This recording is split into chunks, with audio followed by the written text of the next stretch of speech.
Halo semuanya, saya Raffi di sini akan menunjukkan cara menggunakan salah satu aplikasi Google Suits yaitu Google Form. Dengan contoh yang saya ambil adalah cara membuat kuesioner kebermanfaatan untuk acara Inspirational Days Hari Kesehatan Mental Sedunia. Guna kuesioner kebermanfaatan dibuat melalui Google Forms adalah untuk mempermudah mendapatkan responden karena lebih efisien dalam segi waktu maupun material dibandingkan dengan kuesioner kertas. Hal yang pertama untuk dilakukan adalah membuka aplikasi Google Forms. Google Forms sendiri bisa diakses melalui web seperti Google Chrome dan Safari untuk pengguna Apple.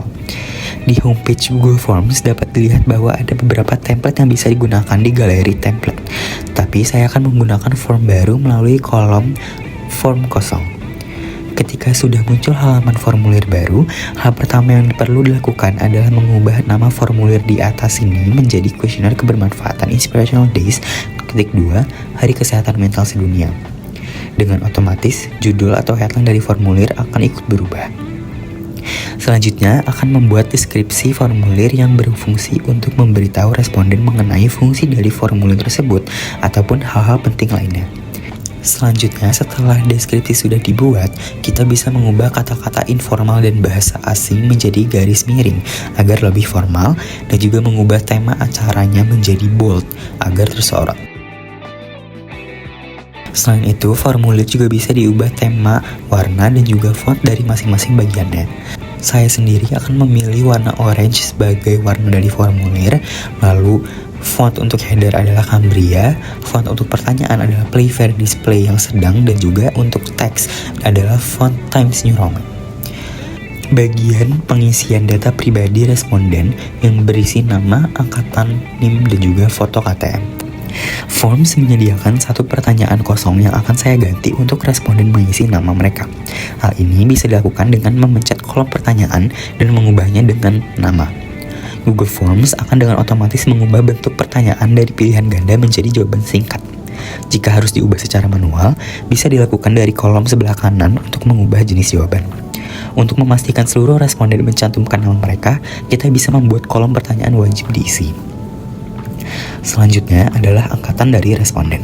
Menambahkan pertanyaan dilakukan dengan mengklik simbol plus di samping kanan yang bertulis menambah pertanyaan. Isi kolom pertanyaan tersebut dengan kata angkatan, lalu pertanyaan ini kita ubah agar berbentuk pilihan ganda agar lebih mudah untuk merekam datanya. Isi dan tambahkan pilihan sesuai kebutuhan. Di sini saya mengisi sampai 5 opsi yaitu angkatan 2020 sampai 2024. Dipastikan kembali bahwa pertanyaan adalah pertanyaan wajib diisi. Selanjutnya adalah untuk NIM responden. Di sini kita akan menggunakan pertanyaan dengan jawaban singkat. Penggunaan cara yang sama yaitu adalah klik tambahkan pertanyaan, masukkan kata NIM kepada pertanyaan dan juga ubah jawaban menjadi tipe jawaban singkat. Terakhir di bagian ini adalah foto kartu tanda mahasiswa responden. Buat pertanyaan baru, isi pertanyaan dengan kata foto kartu tanda mahasiswa atau kartu tanda mahasiswa sementara yang bisa disingkat sebagai KTM KTMS dan ubah tipe jawaban menjadi upload file. Di sini saya hanya akan mengizinkan tipe dokumen yang dicantumkan adalah gambar dan foto karena tipe dokumen lainnya seperti PDF seringkali tidak muncul dalam pemrosesan data dan harus di-download kembali secara individu. Jumlah maksimum file adalah 1 karena hanya dibutuhkan 1 foto dan juga ukuran file maksimum 10 MB agar data yang diperoleh tidak terlalu besar. Lanjut ke bagian 2 yaitu pengisian kuesioner, pertanyaan mengenai acara. Untuk membuat bagian baru bisa mengklik simbol sama dengan atau 2 balok di sebelah kanan. Judul dari bagian 2 diubah menjadi kuesioner kebermanfaatan Inspirational Days dengan deskripsi mengenai pertanyaan-pertanyaan yang ada di bagian ini. Jawaban untuk pertanyaan dalam bagian ini akan berbentuk skala linear dan jawaban paragraf.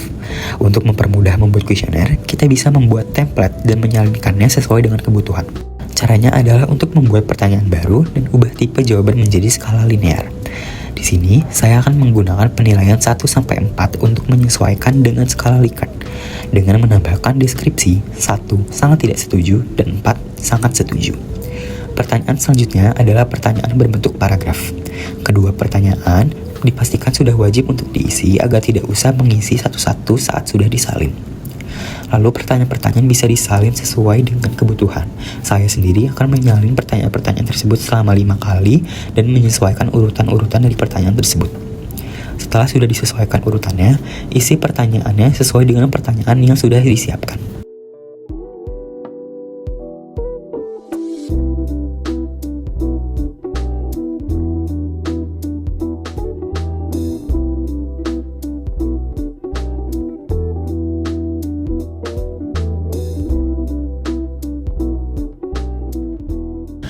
Ketika sudah selesai mengisi pertanyaan, kuesioner dapat ditutup dengan pertanyaan meminta kesan dan pesan, kritik, serta saran untuk kegiatan-kegiatan selanjutnya. Setelah selesai, kita bisa langsung publikasikan kuesioner kebermanfaatan kita. Tetapi, untuk memastikan tidak ada yang salah dalam kuesioner ini, kita bisa melakukan mode pratinjau, di mana kita bisa melihat kuesioner kita dalam pandangan responden.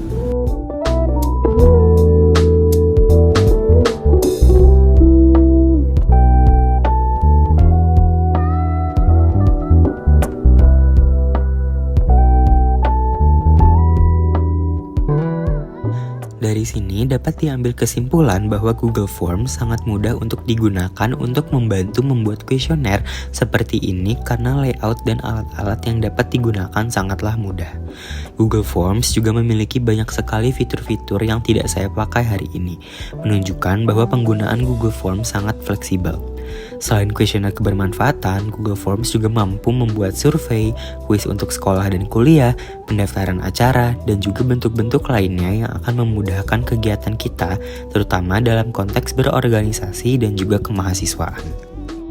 Baik, itu saja dari saya mengenai cara menggunakan Google Forms. Terima kasih dan selamat jumpa.